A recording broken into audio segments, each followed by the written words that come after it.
کافی سمجھ میں تو 70-80% سمجھ آ جاتا ہے۔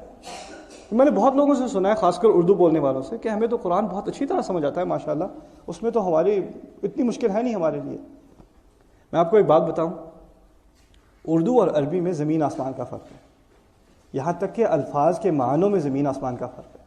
ایک ایک لفظ، کچھ الفاظ ہیں اور وہ بھی کم نہیں ہیں جن میں جو عربی کا معنی ہے وہ اردو کا معنی ہے، ٹھیک ہے وہ ہیں، لیکن سینکڑوں الفاظ ایسے ہیں جو اردو میں ایک معنی دیتے ہیں اور عربی میں بالکل ہی دوسرے معنی دیتے ہیں، اس سے کوئی تعلق ہے ہی نہیں۔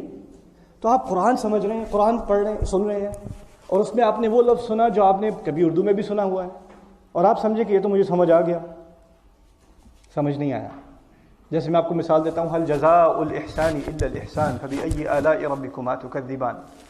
ان آیات کا خراب ترجمہ یہ ہوگا، احسان کا بدلہ تو احسان ہی ہوگا، هل جزاء الاحسان الا الاحسان، خراب ترجمہ ہے، غلط ترجمہ ہے، سرے سے غلط ہے، کیونکہ اردو کا لفظ احسان اور عربی کا لفظ احسان زمین آسمان کا فرق ہے۔ اگر میں نے آپ پر احسان کیا، اور انگلش میں سے کیا کہتے ہیں، میں نے آپ پہ کوئی احسان کیا، I did you what? I did you a favor۔ احسان کا مطلب کسی نے کسی کے لیے بھلائی کی، کسی نے کسی کے لیے کوئی ایسی چیز کی جو اس کو کرنی نہیں چاہیے تھی، لیکن اس نے اپنے طور سے ایکسٹرا کوئی چیز کر دی، کسی پر کوئی انعام کر دیا، کسی کو تحفہ دے دیا، کسی کو معاف کر دیا، ایسی چیز نہیں جو آپ کو کرنی چاہیے تھی۔ مثلا آپ صبح جاب پہ جاتے ہیں تو آپ اپنی کمپنی پر احسان نہیں کر رہے، ٹھیک ہے نا، لیکن اگر آپ کو دوست کوئی کال کرتا ہے، کہتا ہے یار میں ایئرپورٹ پہ ہوں، میں پھنس گیا ہوں، گاڑی خراب ہے، آ جاؤ، تو آپ اس پر احسان کر رہے ہیں۔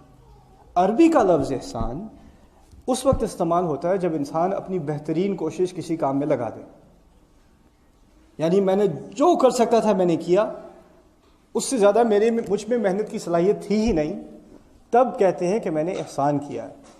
اللہ تعالیٰ فرماتے ہیں هل جزاء الاحسان الا الاحسان، بہترین عمل، بہترین کوشش، بہترین عمل اور بہترین کوشش کی کیا جزا ہونی چاہیے، تمہیں تو بہترین ہی ملے گا۔ تو وہاں معاملہ بہترین کا ہے، ہمارے ہاں معاملہ کسی پر احسان کرنے کا ہے، فرق ہو جاتا ہے عربی میں اور اردو میں۔ اور یہ صرف ایک چھوٹی مثال ہے، اس کی سینکڑوں مثالیں قرآن میں بھی ہیں۔